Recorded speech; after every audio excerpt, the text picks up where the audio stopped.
Salut à tous, donc aujourd'hui, analyse physique du youtubeur Logan Paul.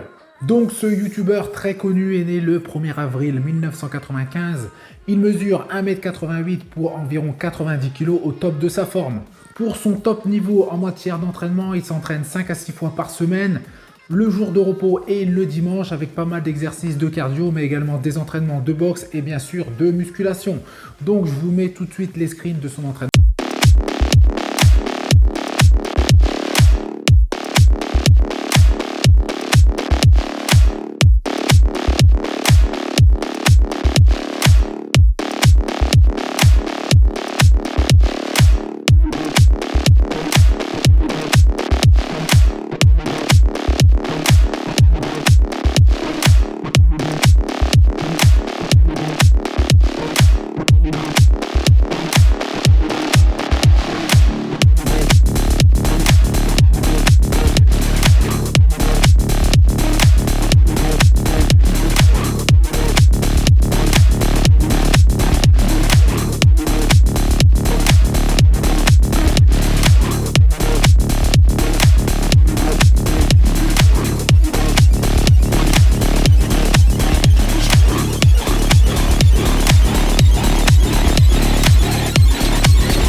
Pour ce qui est des entraînements de boxe, il s'entraîne 3 à 4 séances par semaine de 1 à 2 heures. Pour son alimentation, il évite tout ce qui est pain, pâtes, lait et boit énormément d'eau. Donc en ce qui concerne ses repas, il en consomme 5 par jour et je vous les mets en détail en screen.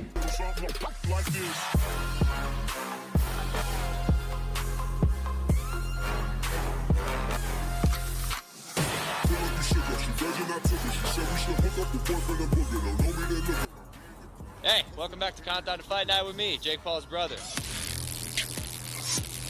Nutrition is an important part of my training regimen, as you can see. So in this episode, we're going to show you exactly what my diet looks like. You're going to use your fuel on his head. He can't stand a chance. Look at that. That's beef. That's protein. That's carbs. That's your fuel. This is, protein, venison, which is deer meat, and then you guessed it, more protein with the protein pancakes and some carbs. This is at least 12 pounds of food. This fight, I'll be coming in 20 pounds heavier than I was last year. Last year, I was on a vegan diet, and if you saw pictures or videos of me, you'll remember I was gaunt, incredibly skinny, really unhealthy. This year, I'm coming in with a lot of mass, a lot of power, a lot of girth, and so these meals are equally, if not more important than the actual workout itself. All done. Nothing left. My rule is, if I can make the dogs disappointed with how little food there is, I did a good job. Guys, this is Chef Kate. She makes it really easy to eat healthy and not want to die. How many calories like per day do you think I'm eating? 4,500 calories. Damn, I thought it was more than that. You need at least 8 ounces of protein a meal. You need one serving of carbohydrates, some vegetables, some fats.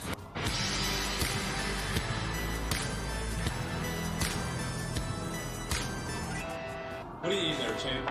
Thanks for the question, Mac. This is some sort of chicken, rice, and broccoli. Not only do I not know how to cook, I don't want to cook. Bro, I'm lazy. Automate everything. The less I have to do, and the less I have to think about, the more I can just focus on the goal, which is coming out with that dub November 9th. What would happen if you ate this one sour gummy? Probably internal combustion. This is called temptation. And I gotta have discipline. Mike is the fun guy. And he wants me to eat gummies. Listen, saw the day's nutrition, probably about 80 to 90,000 calories. Anyways, final message, I just want to say this. Don't drink soda. Don't drink soda pop. November 9th, I'll be fighting KSI at the Staples Center. I'm gonna whoop this boy. Il consomme également des compléments alimentaires. Donc les compléments alimentaires qu'il utilise, c'est de la whey, des barres protéinées, des BCA, donc des boosters, donc des pré-workouts, et également du multivitamine. Donc c'est parti pour analyser en photo le physique de Logan Paul. Je précise que j'ai pris uniquement des photos qui sont assez récentes. Pourquoi? Parce que justement il est au top de sa forme. Et pourquoi il est au top de sa forme? Parce que justement il avait un match qui était vraiment crucial pour lui, pour le faire connaître, même s'il était déjà très connu, contre le champion Floyd Mayweather. Donc sur cette première photo, on voit directement qu'il a un body fat qui est assez bas, il doit être aux alentours des 9%. Au niveau de sa taille, dommage qu'elle est quand même assez épaisse et assez large, parce que justement ça casse sa ligne. Et là, on voit également qu'il a de bons dorsaux, donc justement le V aurait été amplifié si sa taille aurait été un petit peu plus fine. Comme je l'ai dit, au niveau des dorsaux, très bons dorsaux de face. Ce qui nous saute aux yeux principalement sur cette photo, ce sont ses bras. Il a de très très bons bras, donc pour moi c'est vraiment son point fort, notamment les biceps. Donc la photo en compagnie de son frère, donc son frère, nous on s'en fout, ce qui nous intéresse c'est Paul Logan. Donc qu'est-ce qu'on peut voir sur cette photo? Donc on voit toujours qu'il a un body fat qui est quand même assez bas, donc il doit être aux alentours des 8 ou 9%, donc sangle abdominal bien sûr très bien tracé, les obliques, les dentelés, etc. bien apparents, forcément avec un body fat très bas. Plus vous allez être sec, plus les abdominaux, les obliques, etc. vont ressortir et vont être saillants. En ce qui concerne ses trapèzes, donc des trapèzes tout à fait naturels. En ce qui concerne ses pectoraux, donc on voit qu'il a une forme qui est quand même assez particulière. Il est assez étroit justement au niveau de la carrure, donc il n'a pas des pecs qui sont très larges. Donc on peut voir qu'il a de bons pecs de la partie inférieure et également un tout petit peu de la partie extérieure. Par contre, gros point faible pour justement la partie intérieure et également la partie supérieure. Donc manque de pectoraux, partie intérieure et partie supérieure. En ce qui concerne les épaules, il a de très bonnes épaules. Donc là, on voit la partie justement antérieure et la partie externe, donc la partie latérale, le côté. La partie antérieure, c'est le devant de l'épaule. Et son gros point fort, ce sont ses bras. Donc notamment, comme je vous ai dit tout à l'heure, les biceps, il a quand même de sacrés bras.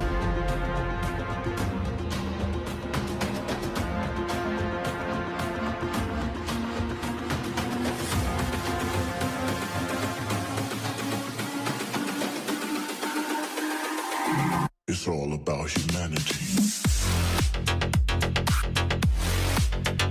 About humanity.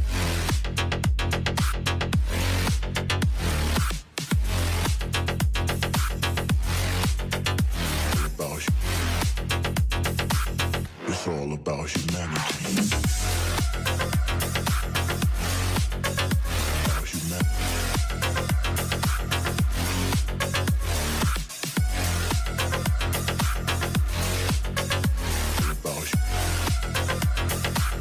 It's all about humanity.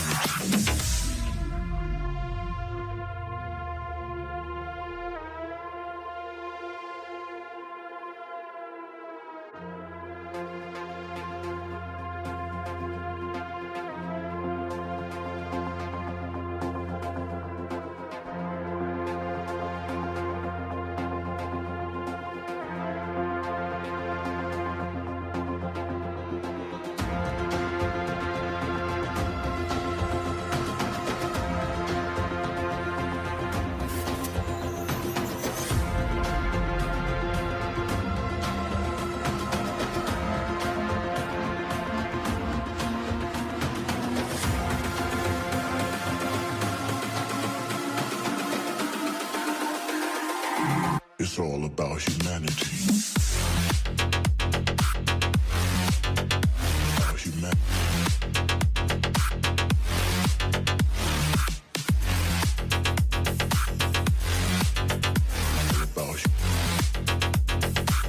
It's all about humanity. About humanity.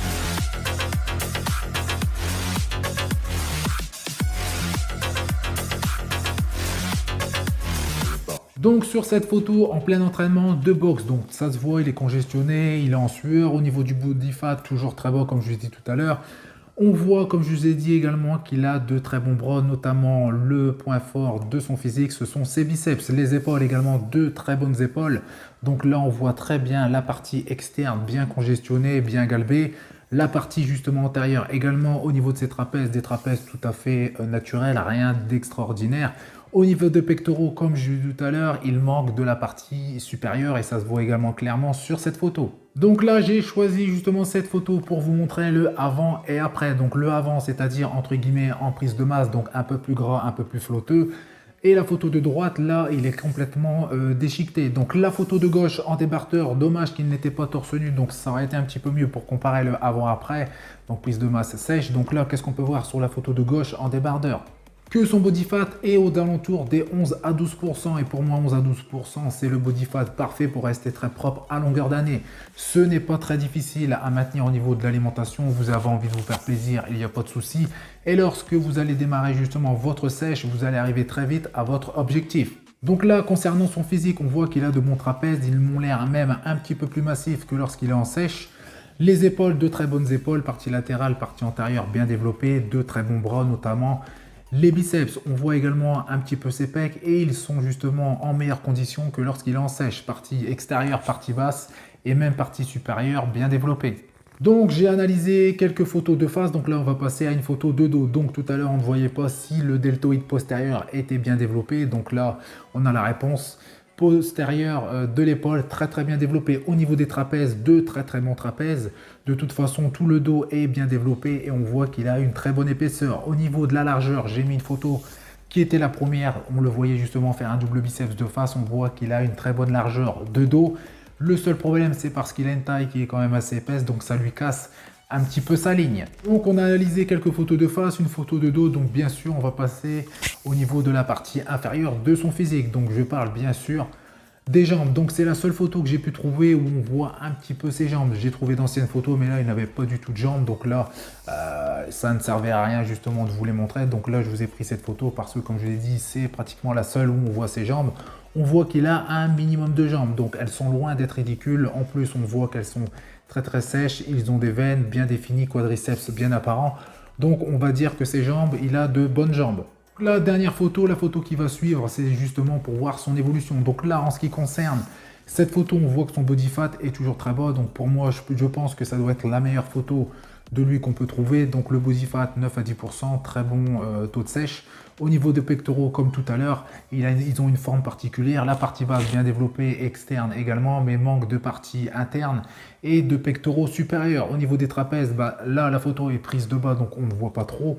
Mais au niveau des épaules, elles sont bien galbées, donc la partie externe bien développée, la partie antérieure également. Et on voit clairement, comme je vous dis tout à l'heure, je vais me répéter, mais son point fort, ce sont ses bras, notamment ses biceps. Donc là, la photo de son évolution, donc de 2013 à 2020. Malheureusement, il n'y a pas de photo justement intermédiaire 2015-2017 pour voir un petit peu le physique. Donc on ne sait pas s'il s'entraînait régulièrement ou non. Dans tous les cas, son évolution est tout à fait correcte. On peut avoir justement ce type d'évolution en étant naturel et atteindre justement ce type de physique en étant naturel également. Il n'a pas vraiment justement un physique de quelqu'un qui utilise des stéroïdes, mais j'ai déjà dit justement aussi qu'on peut avoir un physique qui a l'air naturel, mais que la personne a utilisé justement des substances. Après, au niveau physique, il n'a pas de caractéristiques qui font paraître qu'il a utilisé des produits chimiques. Donc pour moi, s'il est vraiment naturel, je pense qu'il est quand même au-dessus de la moyenne et qu'il a une très bonne génétique. Pourquoi? Parce que si vraiment c'est sa taille et si c'est vraiment son poids, donc 1m88 pour environ 90 kg en étant aussi sec, donc plus 2, je peux vous dire que lorsqu'on est grand et qu'on est en positif par rapport au ratio poids-taille, c'est vraiment qu'on a une très bonne génétique ou qu'on utilise justement des produits chimiques. Voilà, c'est tout pour cette vidéo. Donc, comme d'habitude, si vous n'êtes pas abonné, pensez à vous abonner. Faites péter les pouces bleus comme d'habitude, ça fait plaisir. Je vous dis à bientôt. Salut!